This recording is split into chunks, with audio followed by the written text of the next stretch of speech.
So I want to preface this by saying this isn't a normal video. It really isn't about Pokemon. I mean, it is related to Pokemon in a sense, but I really won't be talking about the Pokemon games at all. This more or less is an ode to the Pokemon community.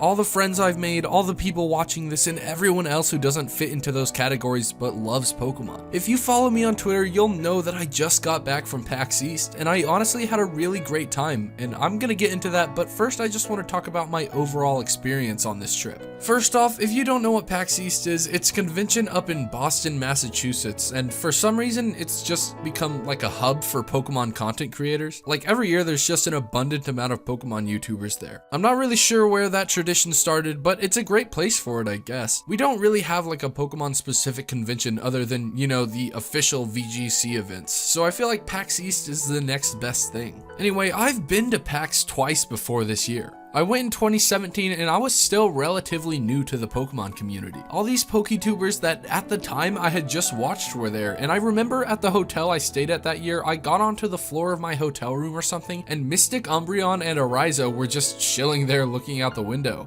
You can imagine how a 16-year-old kid with 200 subscribers would react to something like that. I was totally starstruck, and that kinda continued for the rest of the weekend. I met people like M&J TV, Spectre, and plenty of other people, and a lot of them followed me on Twitter, which I get isn't that huge of a deal, but like, once again, for a 16-year-old kid, that felt like a big deal. On the last day, I actually went to a couple anime stores with Mystic, Spectre, and Tony Daddy. I put myself out there and got to hang out with some of the YouTubers I had been really into watching at the time. The next year was more or less the same. I didn't really do anything too different in 2018 than in 2017. More or less, it was the same experience. I met some more people, but other than that, it wasn't too different. Fun trip, but it wasn't that significant. In 2019, I didn't go.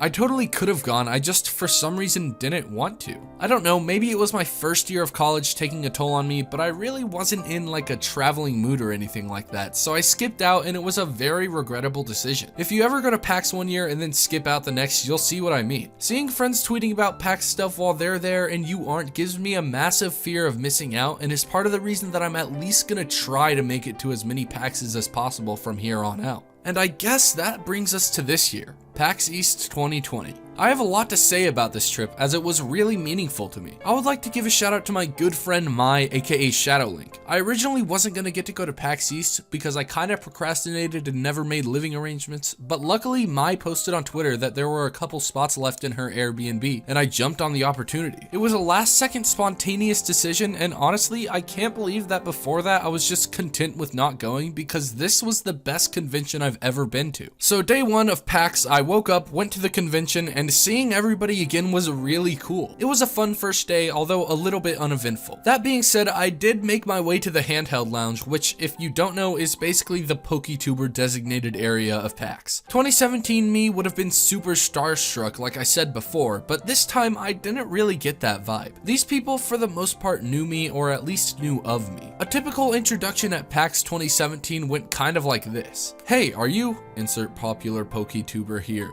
Yeah, that's me. What's up, dude? Oh, hello, my name is Shiny Zoroark. And then I would hand him a business card. This year was absolutely different, and I guess it's kind of a subtle flex, but this time people actually recognized me at the very least. A typical introduction this year went like this. Hey there, I'm... insert their name here. Oh, hey, my name's Shiny Zoroark on YouTube and Twitter. Oh yeah, I've definitely seen that name around. Stuff like that is incredibly humbling because I invest a lot of time into this YouTube channel, and I'm at the very least becoming somewhat recognizable within the PokeTuber community. And Friday/day 2 was pretty uneventful, except for something that happened later in the day, which I won't dive into in this video because I want to keep it a little secretive, but if you were there, you know what I'm talking about. Day 3 was probably the best day of the trip, which is funny because I actually literally did not go to the convention that day. Instead, what I did was explore the city of Boston. I just took a day and walked around the city. It was really cool, honestly, and I can't stress enough how great of a decision that was. I've obviously been to Boston before, but I never really took time to actually get out and look around the city. That Saturday morning, I just woke up, got dressed, left my Airbnb, went to the closest main road and walked. I'm from the Midwest, so this was a big change of pace. Boston is an old city, so it has more of a rustic vibe if you get what I mean. Plus, there's a lot of people, and in general, it just feels like a nicer place than where I'm from. If it wasn't so expensive, maybe I would move there one day.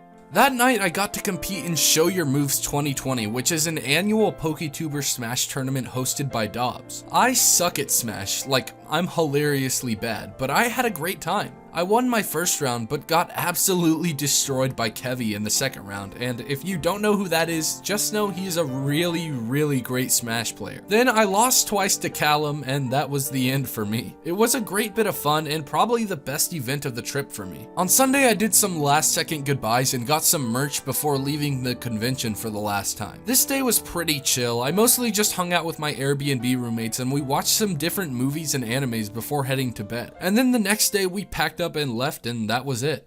Probably the most sad I've ever been to leave Boston. In the past, I thought it was fun but was ready to be home, but this time I didn't want to leave. I loathed it.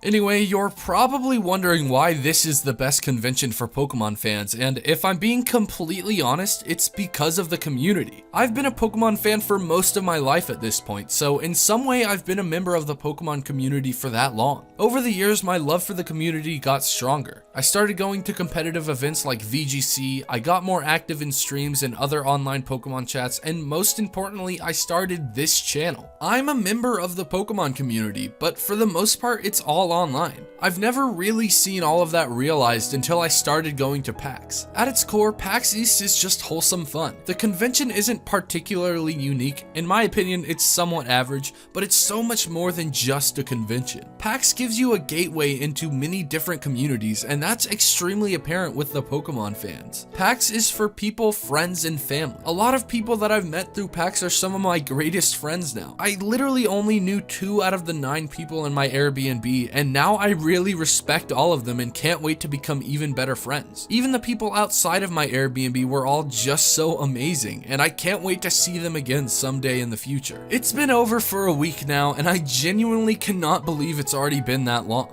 PAX was exhausting, but in the best way possible, and next year it might be a little difficult because I might be studying out of the country, but I'm going to try my hardest to get back to Boston for yet another amazing weekend. And I know the post-PAX creation drive has been memed to death because a lot of the time it goes away, but I'm determined to not let it go. I love YouTube and the many opportunities and friends I've gotten through it, and I'd be a fool to stop it now. This might be a crazy goal, but next year we're making it to Boston, Massachusetts for PAX East 2021 with a content creator badge, which means I have to start making some more videos so I can get it for next year. So with all of that out of the way, my name is Shiny Zoroark, and I bid you adieu.